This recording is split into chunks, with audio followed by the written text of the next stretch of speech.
ৰ'দ গৰমত স্কিনখন যদি ক'লা হৈ গৈছে বা অতিৰিক্ত ঘামি ঘামি মুখখন ক'লা হৈ যায় তেতিয়াহ'লে 5 মিনিট বিলাহী এইদৰে আপোনালোকে মুখত লগাব।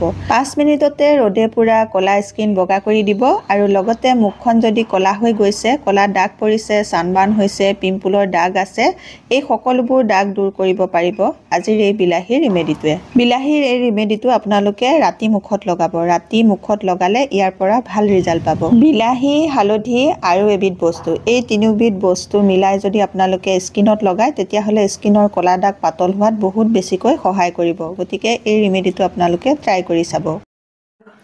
হাই ফ্ৰেণ্ডছ, আপোনালোক সকলোকে মোৰ অসমীয়া হাউচৱাইফ চেনেলৰ নতুন এটা ভিডিঅ'লৈ স্বাগতম জনালোঁ। আশা ৰাখিছোঁ আপোনালোক সকলো ভালে আছে। আজি মই আপোনালোকলৈ লৈ আহিছোঁ বিলাহীৰ এটা খুব বঢ়িয়া ৰিমেডি, যিটো ৰিমেডিৰ বিষয়ে মই আপোনালোকক ভিডিঅ'টোৰ আগৰ অংশত জনাইছোঁ। গতিকে এই ৰিমেডিটোনো কেনেকৈ বনাব লাগে, কেনেকৈ লগাব লাগে সেইখিনি সম্পূৰ্ণভাৱে আপোনালোকক এতিয়া দেখুৱাম। তাৰ আগতে আপোনালোকলৈ এটা ৰিকুৱেষ্ট কৰোঁ, আপোনালোকে যদি মোৰ অসমীয়া হাউচৱাইফ চেনেলটোলৈ নতুনকৈ আহিছে বা নতুনকৈ চাবলৈ আৰম্ভ কৰিছে, আগতে ছাবস্ক্ৰাইব কৰি থোৱা নাই, তেতিয়াহ'লে সোনকালে মোৰ অসমীয়া হাউচৱাইফ চেনেলটো ছাবস্ক্ৰাইব কৰি ল'ব। ছাবস্ক্ৰাইব কৰিবলৈ হ'লে আপোনালোকৰ মোবাইলৰ স্ক্ৰীনৰ তলতে থকা ছাবস্ক্ৰাইব বাটনটো টিপি দিব, ওচৰতে এটা বেলো ওলাব, বেলটোও টিপি দিব, তেতিয়া মই আহিবলগীয়া সকলোবোৰ ভিডিঅ' নটিফিকেশ্যন প্ৰথমে আপোনালোকলৈ যাব আৰু আপোনালোকে সোনকালে ভিডিঅ'সমূহ চাই থাকিবলৈ পাব। আজি মই আপোনালোকক দুটা ষ্টেপত এই ৰিমেডিটো দেখুৱাম। প্ৰথম ষ্টেপটো আপোনালোকে গম পাইছে বিলাহীৰ, আৰু ছেকেণ্ড ষ্টেপটো হ'ব এটা খুব বঢ়িয়া ক্ৰীম। সেই ক্ৰীমটো আপোনালোকে এই ৰিমেডিটো লগোৱাৰ পাছত ৰাতি মুখত লগাই পেলাই শুই থাকিব লাগিব। তে আহক চাওঁ বিলাহীৰ লগত কি কি বস্তু কেনেধৰণে ইউজ কৰি মই এই ৰিমেডিটো আপোনালোকৰ বাবে তৈয়াৰ কৰিছোঁ, চাওঁ বলক। এই ৰিমেডিটো বনাবলৈ মই আনিছোঁ এটা বিলাহী। বিলাহীটো প্ৰথমতে ভালকৈ ধুই লৈছোঁ। ইয়াৰ পাছত এই বিলাহীৰ লগত মিক্স কৰিব লাগিব এয়া কস্তুৰী হালধি। কস্তুৰী হালধি মোৰ তাত আছে কাৰণে মই কস্তুৰী হালধি লৈছোঁ, আৰু আপোনালোকৰ ঘৰত যদি কস্তুৰী হালধি নাই তেতিয়াহ'লে আপোনালোকে নৰ্মেল যিটো খোৱা হালধি সেইটোকে ল'ব, কিন্তু নৰ্মেল খোৱা হালধিটো আপোনালোকে পৰিমাণটো ইয়াতকৈ কমাই ল'ব। মই কস্তুৰী হালধি ল'লোঁ আধা চামুচ। এতিয়া এই বিলাহীটো আৰু এই কস্তুৰী হালধিৰ লগত আৰু এবিধ বস্তু আমাক লাগিব। প্ৰথমে মই এই বিলাহীটো দুটুকুৰাকৈ কাটি লৈছোঁ। গোটেইটো বিলাহী নালাগে আমাক, ইয়াৰে আধা হ'লেই হৈ যাব। সেইকাৰণে মই বিলাহীটো এয়া দুটুকুৰাকৈ কাটি লৈছোঁ। এটুকুৰা মই ব্যৱহাৰ কৰিম, আন টুকুৰা আপোনালোকে খোৱাৰ কাৰণে ব্যৱহাৰ কৰিব পাৰিব। এতিয়া মই এইটো বিলাহীটো টুকুৰাকৈ কাটি ল'লোঁ গোল কৰি, আৰু ইয়াতে এতিয়া মই মিক্স কৰিছোঁ এয়া মৌ। বিলাহীৰ লগত মৌখিনি খুব ধুনীয়াকৈ মিক্স কৰি ল'ব লাগিব। মই এয়া বিলাহী আৰু মৌ মিক্স কৰি ল'লোঁ। আপোনালোকেও এনেদৰে বিলাহী আৰু মৌখিনি ধুনীয়াকৈ মিক্স কৰি ল'ব।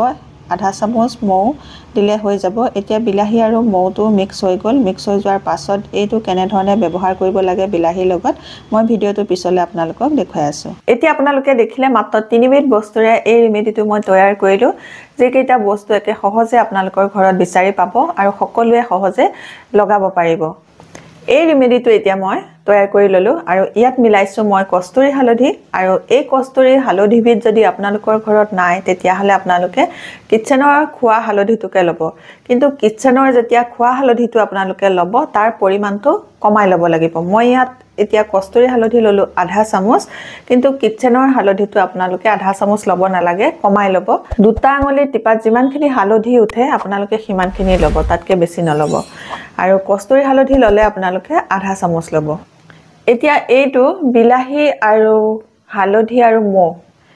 এতিয়া এই বিলাহী টুকুৰাৰ লগত হালধি আৰু মৌটো কেনেকৈ ব্যৱহাৰ কৰিব সেইটো দেখুৱাইছোঁ। এইটো বিলাহীটো ল'লোঁ। লোৱাৰ পাছত আঙুলিৰে এনেকৈ মাছটো অকণমান হেঁচি পিটিকি দিব, যাতে বিলাহীৰ মাজৰ অংশটো কোমলি যায়। তাৰ পাছত আপোনালোকে এই যিখিনি বনাইছিলোঁ মৌ আৰু হালধিৰ পেষ্ট, ইয়াতে এইটো হালধিটো লগাব। লগাই পেলাই মুখত এনেদৰে ঘঁহিব। এনেদৰে আপোনালোকে হালধি আৰু মৌ মিলোৱাটো বিলাহীত সানি ল'ব। এনেকৈ ল'ব, লৈ পেলাই এনেকৈ মাছাজ কৰিব মুখত। এই গৰমৰ দিনত মহিলাসকলে যেতিয়া ৰন্ধা বঢ়া কৰে তেতিয়াও জুইৰ তাপত আমাৰ মহিলাসকলৰ স্কিন ক'লা পৰে, আৰু ৰ'দ গৰমতো আমাৰ মহিলাসকলৰ স্কিন ক'লা পৰে। এনেকৈ যদি স্কিন ক'লা পৰে তেতিয়াহ'লে আপোনালোকে বিলাহীৰ লগত এনেকৈ হালধি আৰু মৌ মিক্স কৰি আপোনালোকে মাছাজ কৰি দিব। এনেকৈ আপোনালোকে 2 মিনিট মাসাজ কৰি এই ৰিমেডিটো লগাব এনেকৈ মাসাজ কৰি যদি এই ৰিমেডিটো ৰাতি শুৱাৰ আগত আপোনালোকে লগায় তেতিয়া হলে লাহে লাহে আপোনালোকৰ স্কিনত থকা ৰ'দে পুৰা কলা দাগ জুয়ে পুৰা এই সকলো দাগবোৰ লাহে লাহে সেই ছালৰ কলা ৰংটো পাতল হ'ব আৰু এনেকৈ ব্যৱহাৰ কৰি থাকিলে আপোনালোকৰ স্কিনখন উজ্জ্বল হ'ব এতিয়া মই 2 মিনিট এয়া খুব ভালকৈ মুখখন মাসাজ কৰি লৈছো 2 মিনিট মাসাজ কৰা হৈ গ'ল 2 মিনিট মাসাজ কৰি লোৱাৰ পাছত এইখিনি মই এনেকে 5 মিনিট মুখত ৰখাই থম এনেকে 5 মিনিট আপোনালোকে মুখত লাগি থাকিবলৈ দিব তাৰ পাছত আপোনালোকে মুখখন ঠাণ্ডা পানীৰে ধুই দিব এই ৰিমেডিটো মই এতিয়া মুখত 5 মিনিট লাগি থাকিবলৈ দিম 5 মিনিটৰ পাছত মই মুখখন ঠাণ্ডা পানীৰে ধুই দিম ধুই দিয়াৰ পাছত ৰাতি আপোনালোকে মুখত কি লগাই শুব তাৰ এটা খুব বঢ়িয়া ক্ৰীম আপোনালোকক বনাই দেখুৱাম যেটো ক্ৰীম আপোনালোকে লগালে আপোনালোকৰ ছালখনটো বগা হ'বই লগতে আপোনালোকৰ ছালখন টাইট হৈ থাকিব ইয়ং হৈ থাকিব আৰু বলি ৰখা দূৰ হোৱাত সহায় কৰিব এই ৰিমেডিটো মোৰ মুখত লগোৱা এতিয়া 5 মিনিট হৈ গ'ল 5 মিনিট পাছত মই এতিয়া মুখখন ধুই লম মুখখন ধোৱাৰ পাছত ৰাতি কি লগাই শুব সেইটো ক্ৰীম বনাই দেখুৱাম এতিয়া মই মুখখন ধুই আহি গলো মুখখন ধোৱাৰ পাছত এতিয়া মই আপোনালোকক ৰাতি শুতে লগাই শুবৰ বাবে এটা ক্ৰীম বনাই দেখুৱাম সেই ক্ৰীমটো কি বস্তুৰে বনাও কেনেকৈ বনাও চাও বলক এই নাইট ক্ৰীমটো বনাবৰ কাৰণে মই ললো এটা বাটি আৰু এই বাটিটোতে এতিয়া মই লম এয়া গোলাপ জলটো আমাৰ গৰম দিনৰ কাৰণে বহুত ভাল হয় গোলাপ জল আমাক লাগিব এতিয়া এচামুচৰ জোখাৰে মই এতিয়া গোলাপ জল লৈ লৈছো এয়া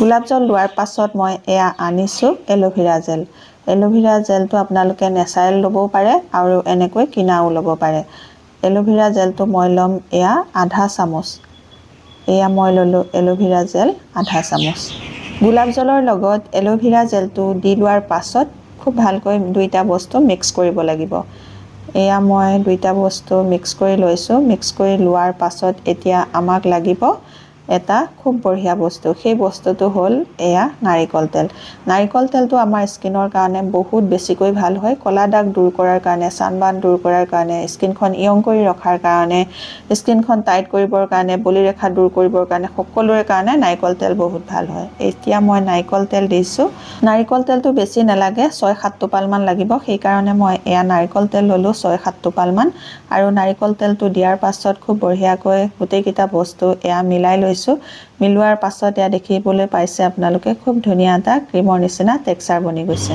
এই ক্ৰীমটো মই এদিন খানিবৰ জোখাৰে বনাইছো আপোনালোকে যদি ভাবে 2-3 দিনৰ কাৰণে বনাই থওঁ তেতিয়া হলে ইয়াতকে পৰিমাণবোৰ বঢ়াই ল'ব লাগিব এতিয়া এটো বনি গল খুব বঢ়িয়া এটা ক্ৰীম এটো কেনে ধৰণে লগাব লাগে মই আপোনালোকক দেখুৱাই আছো এতিয়া মই আপোনালোকক ক্ৰীমটো বনাই দেখুৱালো ক্ৰীমটো বনাওতে কি বস্তু ব্যৱহাৰ কৰিলো আপোনালোকে দেখিলে আৰু গোটেইকিটা বস্তু সহজে সকলোৰে ঘৰত পোৱা বস্তু আপোনালোকে বনাব পাৰিব আৰু আপোনালোকৰ স্কিনত লগাব পাৰিব এতিয়া ক্ৰীমটো এইটো আৰু কেনেকৈ ব্যৱহাৰ কৰিব লাগে ৰাতি শুৱাৰ আগত সেইটো দেখুৱাই আছো এইটো খুব ধুনীয়া এটা ক্ৰীম এইটো প্ৰথমতে মই মুখত অলপ লগাই লৈছো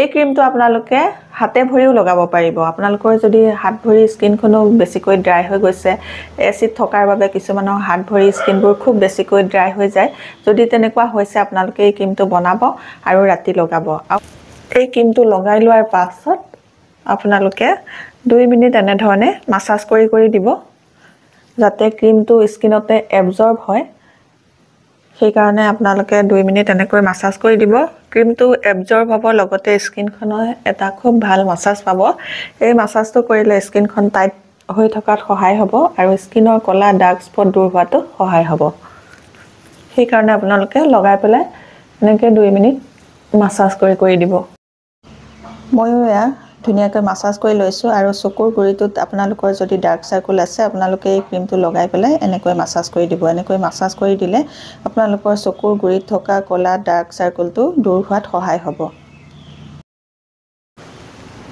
2 মিনিট মাসাজ কৰি ক্ৰীমটো লগোৱাৰ পাছত আপোনালোকে এইদৰে ৰাতি শুই থাকিব এই ৰেমেডিটো যদি আপোনালোকে 3 দিন ব্যৱহাৰ কৰে তেতিয়া হলে আপোনালোকৰ স্কিনৰ বহুতখিনি পৰিৱৰ্তন দেখিবলৈ পাব যদি আপোনালোকৰ সানবাৰ্ণ হৈছিলে ছালখন গৰমতে কলা পৰি গৈছিলে তেতিয়াহ'লে সেই সমস্যা দূৰ হোৱাত সহায় হ'ব গৰমৰ দিনতো বহুত মানুহৰ স্কিনবোৰ ড্ৰাই হৈ থাকে কাৰণ বহুত মানুহে এচিড থাকিলে আমাৰ স্কিনবোৰ ড্ৰাই হৈ যায় আৰু ড্ৰাই হ'লে আমাৰ স্কিনখন ফাটি যায় স্কিনখনত সোনকালে বয়সৰ বলিৰেখা আহে স্কিনখন বয়সীয়াল দেখে উজ্জ্বলতা নোহোৱা হয় সেইকাৰণে ৰাতি শোৱাৰ আগত যদি আপোনালোকে এই ৰেমেডিটো লগাই পেলাই শুৱে তেতিয়াহ'লে আপোনালোকৰ ছালখন ড্ৰাই নহ'ব স্কিনৰ কলা দাগ দূৰ হ'ব স্কিন উজ্জ্বল হৈ থাকিব আজিৰ এই ভিডিঅ'টো ইমানেই আছিলে আপোনালোকে যদি এই ভিডিঅ'টো চাই ভাল পাইছে আপোনালোকৰ স্কিনৰ কাৰণে উপযোগী হ'ব বুলি ভাবিছে তেতিয়াহ'লে সোনকালে মোৰ অসমীয়া হাউচৱাইফ চেনেলটো সাবস্ক্ৰাইব কৰি ল'ব আৰু আপোনালোকৰ ফ্ৰেণ্ডৰ লগতো এই ভিডিঅ'টো শ্বেয়াৰ কৰিব নতুন এটা ভিডিঅ'ৰ সৈতে নতুন এটা টিপছৰ সৈতে আপোনালোকৰ মাজলৈ আকৌ আহি আছো তেতিয়ালৈকে নমস্কাৰ আজিলৈ আহোঁ